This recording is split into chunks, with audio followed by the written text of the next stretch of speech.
क्या आपको पता है, जब यूनाइटेड स्टेट्स ने अलास्का को रशिया से खरीदा तो माना जाता है कि ये डिसीजन बहुत लोगों को पसंद नहीं आया था। तब मीडिया ने अलास्का का मजाक उड़ाया, उसको कुछ अजीब नाम दिए, जिसमें wall Russia, polar bear gardens और सबसे फेमस सीवर्ड्स फोली। ऐसा लगता है जैसे लोग इस डील से बिल्कुल खुश नहीं थे। हिस्ट्री बुक्स भी यही बताती है कि अमेरिकन्स नाराज थे क्योंकि उनकी गवर्नमेंट मिलियंस ऑफ डॉलर्स एक बर्फ से भरी बेकार जगह पे खर्च कर रही थी। और देखा जाए तो बात बिल्कुल सही भी लगती है। अलास्का बहुत ज्यादा नॉर्थ में था और उसका कोई खास यूज दिखाई भी नहीं दे रहा था, और लोग चाहते थे कि ये पैसा सिविल वॉर के बाद देश को रिबिल्ड करने में लगाया जा सकता था, लेकिन सच तो कुछ और ही था। ये हिस्ट्री का एक बड़ा मिथ है। असल में ज्यादातर यूएस सिटीजन्स इस खरीद के फेवर में थे क्योंकि उन्होंने देखा कि अलास्का के नेचुरल रिसोर्सेज का फायदा उठाया जा सकता है, और देखो कितना प्रॉफिट दिया है। अब सवाल ये है कि अलास्का को खरीदने के पीछे रियल रीजन क्या था। आज अलास्का यूएस का एक ऐसा रिच स्टेट है, ये सिर्फ बर्फ का एक टुकड़ा नहीं है बल्कि नेचुरल रिसोर्सेज से भरा पड़ा है। व्हेल ऑयल, फर ट्रेड, पेट्रोलियम, ये सब चीजें थाउजेंड ऑफ करोड़ डॉलर्स का प्रॉफिट दे चुकी है। अब सबसे बड़ी बात, आप गेस करो अलास्का लोग कितना टैक्स देते होंगे? 0, बिल्कुल भी नहीं। अलास्का में ना तो स्टेट सेल्स टैक्स है और ना ही इनकम टैक्स, बल्कि अलास्का लोगों को हर साल $1600 का स्टाइपेंड मिलता है। ये पैसा अलास्का परमानेंट फंड से आता है जो ऑयल और नेचुरल रिसोर्सेज से कमाया जाता है।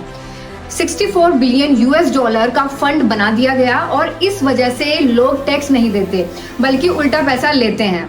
आज अलास्का में मीडियन हाउस होल्ड इनकम $73,000 है, जो यूएस नेशनल एवरेज से $18,000 ज्यादा है। मतलब अलास्का एक फायदे का डील निकला। अलास्का ने यूएस को आर्कटिक पावर बनाया। सिर्फ इकोनॉमी ही नहीं, अलास्का ने यूएस की पावर भी बढ़ाई। वर्ल्ड वॉर 2 में इसका स्ट्रेटेजिक इंपॉर्टेंस बहुत ज्यादा था। आज भी यहाँ हजारों करोड़ बैरल्स ऑयल है। अगर ये देखा जाए, आज कोई भी अमेरिकन इस डील को रिग्रेट नहीं करता। 1699 में दुनिया की नॉलेज में ये हिस्सा कुछ ऐसा था जैसे आप इस मैप में देख रहे हो। कैलिफोर्निया के ऊपर का एरिया और कनाडा का वेस्टर्न का हिस्सा एक वाइट स्पेस जैसा दिखाया जाता था, लेकिन रशिया पहली यूरोपियन पावर थी जो इस एरिया में एक्सप्लोर करने आई। ये सब मिड 1500 में शुरू हुआ और उनका एम था एक्सपेंशन। 1581 में रशिया ने साइबेरिया पर कब्जा कर लिया। यहाँ पहले जंगेज खान का वंशज का कंट्रोल था। इसके बाद रशिया का ईस्ट की तरफ एक्सपेंशन शुरू हो गया। एक्सपेंशन का मेन रीजन था फर ट्रेड, क्योंकि फर का बिजनेस बहुत प्रॉफिटेबल था। बस 100 इयर्स के अंदर रशिया पैसिफिक ओशन तक पहुंच गया। उन्होंने एक शहर बनाया, ओखोस्ट, जो उनके पैसिफिक बेस का मेन सेंटर बन गया। और उसके बाद रशिया नए नए टेरिटरीज एक्वायर करने लगा। उसके बाद साउथ की तरफ एक्सपेंशन शुरू हुआ। कमचटका पेनिनसुला भी रशिया का हिस्सा बन गया। रशियन सेटलर्स ओखोस से ओवरलैंड ट्रेवल करते थे कमचटका पेनिनसुला तक, सिर्फ एक चीज के लिए, महंगी फर पेल्ट्स, मींस एनिमल स्किन। और ये फर ओखोस से कॉम्प्लेक्स रिवर नेटवर्क के थ्रू वेस्टर्न रशिया भेजी जाती थी, जहां रशियन अरिस्टोक्रेट्स इसे पहनते थे और यूरोप के मार्केट्स में ये महंगी बिकती थी। लेकिन एक बड़ी दिक्कत थी, रशियन सेटलर्स को सिर्फ रिवर बोट्स बनाना आता था, समुद्री जहाज बनाना नहीं। इस वजह से उनको जल्दी ट्रेवल करने का शॉर्टेस्ट वाटर रूट नहीं मिला। उन्हें मजबूरन लैंड रूट से जाना पड़ता था, जो बहुत लंबा और मुश्किल रूट था। लेकिन अब ये सब बदलने वाला था। 1700 की शुरुआत हो चुकी थी। उस वक्त रशिया के एम्परर थे पीटर द ग्रेट। उन्होंने कुछ साल पहले रशियन नेवी स्टैब्लिश की थी और अब उनका ध्यान फार ईस्ट पर था। एम्परर ने एक डैनिश एक्सप्लोरर चुने, विटस बेरिंग, जो फर्स्ट कमचटका एक्सपेडिशन के कैप्टन बने। 1724 में ये एक्सपेडिशन ओखोस से स्टार्ट हुआ। अब बेरिंग और उनकी टीम कमचटका के आसपास सेल करने लगे। उनके पास किसी तरह का कम्युनिकेशन नहीं था, पूरा समुंदर उनका इकलौता रास्ता था। लेकिन फिर एक बड़ी डिस्कवरी हुई। ये पहले यूरोपियंस थे जिन्होंने अलास्का देखा, और इनको एक नया स्ट्रेट मिला जो बाद में कैप्टन बेरिंग के नाम पे रिनेम किया गया।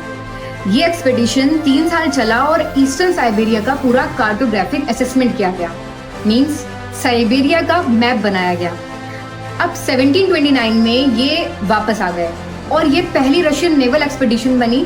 एम्परर बहुत खुश था। उन्होंने एक और बड़ी एक्सपेडिशन का ऑर्डर दिया। सेकंड कमचटका एक्सपेडिशन, सबसे बड़ी खोज। अब नया मिशन नेशनल इंपॉर्टेंस का मैटर बन गया। इसका मेन ऑब्जेक्टिव था नॉर्थ ईस्ट पैसेज ढूंढना। नॉर्थ ईस्ट पैसेज एक शॉर्टकट होता जो रशिया से यूरोप तक जल्दी और आसानी से सामान पहुंचा सकता था। एम्परर ने अपनी नेशनल इनकम का 1/6 पार्ट इस एक्सपेडिशन में लगा दिया। 3000 लोगों की टीम बनी और 1733 में ये एक्सपेडिशन स्टार्ट हुआ। पहली बार यूरोपियंस ने अलूटियन आइलैंड और अलास्का का मैप बनाया और 8 साल तक एक्सपेडिशन चलता रहा। लेकिन 1741 के बाद सब बदल गया। एक बड़ा तूफान आया और 2 शिप्स टूट गए। कैप्टन बेरिंग और 27 लोग मर गए। बाकी सिर्फ 46 सर्वाइवर्स बचे, जिन्होंने बचे हुए जहाज के टुकड़ों से लकड़ी इकट्ठा करके सिर्फ 12 मीटर की एक छोटी सी बोट बना ली। ये लोग सी ओटर पेल्ट्स, जिसको समुद्री ऊद बिलाव भी बोलते हैं, उसकी स्किन को बोट में भर के कमचटका लौट आए। और जैसे ही ये रशिया वापस आए, पूरे यूरोप में ये न्यूज फैल गई। ये एक्सपेडिशन रशिया के लिए एक नए दौर की शुरुआत थी। रशिया ने देखा कि अलास्का और अलूटियन आइलैंड में महंगी सी ओटर, ऊद बिलाव, फर की भरमार है और इनको ऐसा महसूस हुआ जैसे इनको कोई छुपा हुआ खजाना मिल गया हो। अब रशियन सिटीजन्स नए टेरिटरीज में पहुंचने लगे। अलास्का में एक परमानेंट रशियन सेटलमेंट स्टैब्लिश किया गया। इसका नाम रखा गया रशियन अमेरिका। और जब ये सब हो रहा था, उस वक्त रशिया की क्वीन थी कैथरीन द ग्रेट। उन्होंने एक इम्पॉर्टेंट लॉ पास किया, सारे नेटिव्स अमेरिकन सब रशिया के सब्जेक्ट्स होंगे। इसका मतलब अमेरिकन्स को रशियन अमेरिकन कंपनी के लिए मजबूरी में काम करना पड़ेगा। और रशियन रूल भी बहुत स्ट्रिक्ट था। नेटिव लीडर्स के बच्चों को हॉस्टेजेस बना लिया गया और इन सब में फोर्स और वायलेंस का यूज किया गया। इसका रिजल्ट क्या रहा? 1 लाख नेटिव्स में से सिर्फ 50,000 लोग बच पाए। अलूटियन आइलैंड में तो 90% नेटिव पॉपुलेशन मिटा दी गई। लेकिन आयरनी ये थी कि रशियन सेटलर्स की अपनी पॉपुलेशन भी बहुत कम थी। ये सिर्फ 800 लोग थे। अलास्का में एग्रीकल्चर पॉसिबल नहीं था और सेंट पीटर्सबर्ग से डिस्टेंस भी बहुत ज्यादा था। अब रशियन सेटलर्स फूड ट्रेड के लिए नए पार्टनर्स ढूंढ रहे थे। 1812 में रशिया ने अपनी शिप्स भेजी कैलिफोर्निया की तरफ। एक नया सेटलमेंट स्टैब्लिश किया, फोर्ट रोज। ये सैन फ्रांसिस्को के नॉर्थ में था और ये कैलिफोर्निया की पहली मल्टी एथनिक कम्युनिटी बनी, जिसमें नेटिव कैलिफोर्नियंस, नेटिव अलास्कन्स, रशियन सेटलर्स थे। ये लोग मोस्टली स्पेनिश सेटलर्स के साथ ट्रेड करते थे जो सेंट्रल और साउदर्न कैलिफोर्निया में रहते थे। लेकिन तब तक यूएस भी अपने एक्सपेंशन पे ध्यान दे रहा था। उन्होंने लुइजियाना परचेज कर लिया था और ओरिगोन को ग्रेट ब्रिटेन के साथ जॉइंटली एडमिनिस्टर कर रहे थे। और तभी ब्रिटिश एम्पायर भी नॉर्थ अमेरिका में अपना कंट्रोल बढ़ाने लगा। अर्ली 1820s में ब्रिटिश फर ट्रेड कंपनी हडसन्स बे कंपनी, जो नॉर्थ अमेरिका का फर ट्रेड कंट्रोल करती थी, वो पावरफुल हो गई। फर ट्रेड एक बहुत बड़ा बिजनेस था और रशिया, ब्रिटेन और अमेरिका सब उससे फायदा उठाना चाहते थे। आप लोग सोच रहे होंगे कि इतनी बड़ी कहानी सुना दी, पर अभी तक अलास्का कैसे अमेरिका का हिस्सा बना ये नहीं बताया। तो चलिए अभी उसी टॉपिक पर आते हैं, कैसे अलास्का फाइनली यूएस का हिस्सा बना। अब एक इंसिडेंट जो सब बदल देता है। 1822 की बात है। एक American commercial ship Russian American के नजदीक फर ट्रेड कर रही थी। तभी रशियन अथॉरिटीज ने उस शिप को पकड़ लिया। यूएस ने इस पर विरोध दिखाया और लास्टली रशिया ने शिप को छोड़ दिया। इस छोटी सी इंसिडेंट ने दोनों देशों के बीच पहला ऑफिशियल समझौता तय कर दिया। इस ट्रीटी के अंडर अमेरिका ने रशिया के अमेरिका वाले क्लेम्स को रिकॉग्नाइज किया। पर यह खुशी ज्यादा दिन टिकी नहीं। देखो, रशिया का फर ट्रेड बिजनेस पहले जबरदस्त चल रहा था। ओटर्स, बीवर्स, फॉक्सेस और सील्स की हंटिंग हो रही थी और रशिया बहुत पैसे कमा रहा था। लेकिन 1840s और 1850s तक ये बिजनेस गिरने लगा। ओवर हंटिंग, एनिमल्स की पॉपुलेशन कम होने लगी और इससे रशियन अमेरिका का बिजनेस गिर गया। और फिर आई एक और बड़ी प्रॉब्लम। रशिया एक बहुत बड़ी वॉर में घुस गया, क्रीमियन वॉर।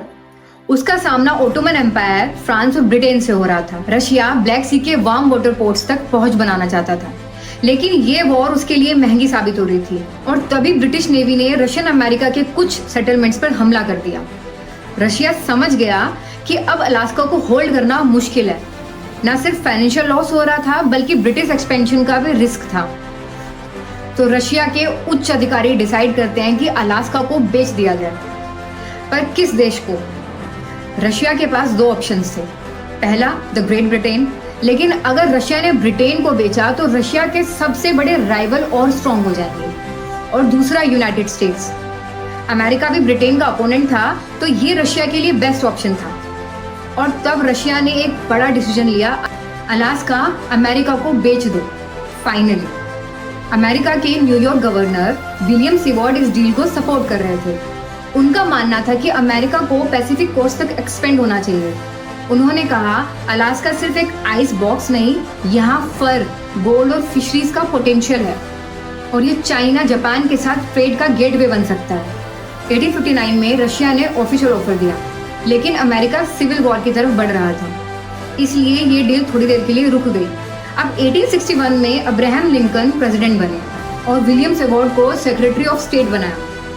सिविल वॉर शुरू हो गई थी, लेकिन एक इंटरेस्टिंग बात ये थी कि रशिया एकमात्र एक यूरोपियन पावर थी जो अमेरिका की यूनियन आर्मी का सपोर्ट कर रही थी। 1865 में सिविल वॉर खत्म हो गई और रशिया ने एक बार फिर अलास्का बेचने का ऑफर दिया और इस बार रशिया के डिप्लोमेट एडवर्ड डे स्टॉइकिल ने डील फाइनलाइज करने का जिम्मा उठाया। मार्च 1867 में वॉशिंगटन डीसी के रशियन लेगेशन बिल्डिंग में ये दोनों मिले।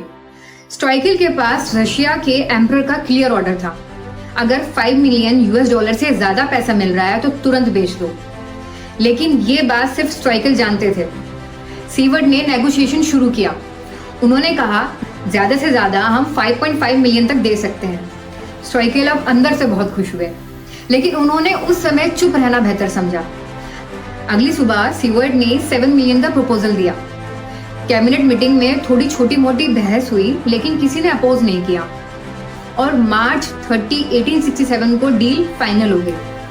अलास्का 7.2 मिलियन में अमेरिका का हिस्सा बन गया, आज के लगभग $140 मिलियन के बराबर। 7.2 मिलियन में अमेरिका ने एक ऐसा खजाना खरीद लिया था जिसमें आज $1 trillion oil, gold, natural resources हैं। प्रेसिडेंट एंड्रयू जॉनसन ने ट्रीटी अप्रूव की और रशिया के एम्परर अलेक्जेंडर II ने भी इस पर मोहर लगा दी। अलास्का अब अमेरिका का हिस्सा बन चुका था और रशियन अमेरिकन कंपनी खत्म हो गई। रशिया ने ऑफिशियली अपनी 125 ईयर्स पुरानी कॉलोनी यूनाइटेड स्टेट्स को बेच दी।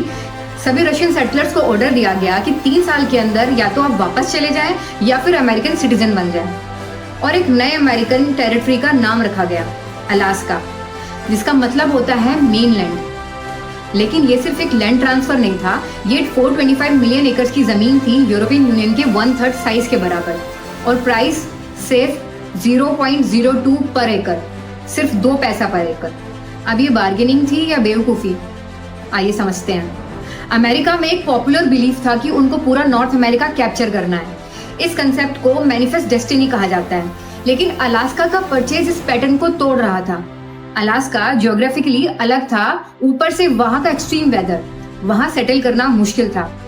जैसे ही सेल हुई, न्यूज़पेपर और कांग्रेसमैन ने ब्राइबरी का आरोप लगा दिया। कहा गया कि ये सिर्फ पावरफुल लोगों की अपनी पॉकेट्स भरने की चाल थी। लेकिन एक बड़ी प्रॉब्लम और भी थी कि अलास्का के नेटिव ट्राइब्स ने इस डील को कभी एक्सेप्ट किया ही नहीं। उनका कहना था कि उन्होंने सिर्फ रशियन को अपनी जमीन टेम्पररी दी थी, म्यूचुअल बेनिफिट्स के लिए, ना कि बेचने के लिए। लेकिन रशिया ने बिना बताए इसे बेच दिया और जो 7.2 मिलियन मिले वो सिर्फ रशियंस के पास गए। अब अलास्का बेचा गया तब यहाँ सिर्फ 2000 वाइट सेटलर्स थे और 25,000 नेटिव अलास्कन्स थे। रशिया के आने से पहले जो पॉपुलेशन थी ये सिर्फ उसका 1/4 था। जब सीवर्ड खुद अलास्का गए तो उन्होंने मिलिट्री फोर्स को हमेशा रेडी रहने को ऑर्डर दिया था, मगर वहीं दूसरी तरफ अगर एक नेटिव ने कोई क्राइम किया तो उसकी सजा पूरी ट्राइब को दी जाएगी। अमेरिका ने अलास्का में सिविल गवर्नमेंट स्टैब्लिश की, माइनिंग लॉज इम्पोज किए। कुछ ही दिनों में नोम और फेयरबैंक्स के पास गोल्ड मिल गया। अलास्का का माइनिंग इंडस्ट्री बूम हो गया। अब जैसे जैसे अलास्का डेवलप हो रहा था वैसे वैसे नेटिव अलास्कन्स के राइट्स भी सुधरने लगे। 1924 इंडियन सिटीजनशिप एक्ट ने नेटिव्स को वोट देने का और प्रॉपर्टी रखने का अधिकार दिया। 1946 इंडियन रीऑर्गेनाइजेशन एनेक्स ने नेटिव्स को अपनी गवर्नमेंट फॉर्म करने का पावर दिया। 1945 एंटी डिस्क्रिमिनेशन एक्ट ने अलास्का में रेशियल डिस्क्रिमिनेशन को इलीगल बनाया। 1959 में अलास्का को स्टेटहुड मिला और फेडरल गवर्नमेंट ने 1/4 लैंड नेटिव्स को अलॉट कर दी। आज अलास्का की पॉपुलेशन 7,40,000 है, जिसमें 1,20,000 नेटिव्स हैं। तो क्या ये अमेरिका के लिए एक फायदे की डील थी? तो बिना किसी डाउट के अलास्का परचेज अमेरिका के लिए एक जबरदस्त डील थी। गोल्ड, फर, ऑयल और नेचुरल रिसोर्सेज, दुनिया के सबसे बड़े जिंक रिजर्व्स, ऑयल और गैस फील्ड जो अमेरिका के एनर्जी सेक्टर को पावर देते हैं। तो कैसी लगी आपको ये वीडियो? अगर आपको ये वीडियो पसंद आई हो तो अपने थॉट्स मुझे कमेंट सेक्शन में बताइए और चैनल को सब्सक्राइब करिए और वीडियो को लाइक करना नहीं भूलिएगा और इस वीडियो को ज़्यादा से ज़्यादा शेयर करिए। मिलते हैं आपसे अगले एपिसोड में, तब तक के लिए थैंक यू।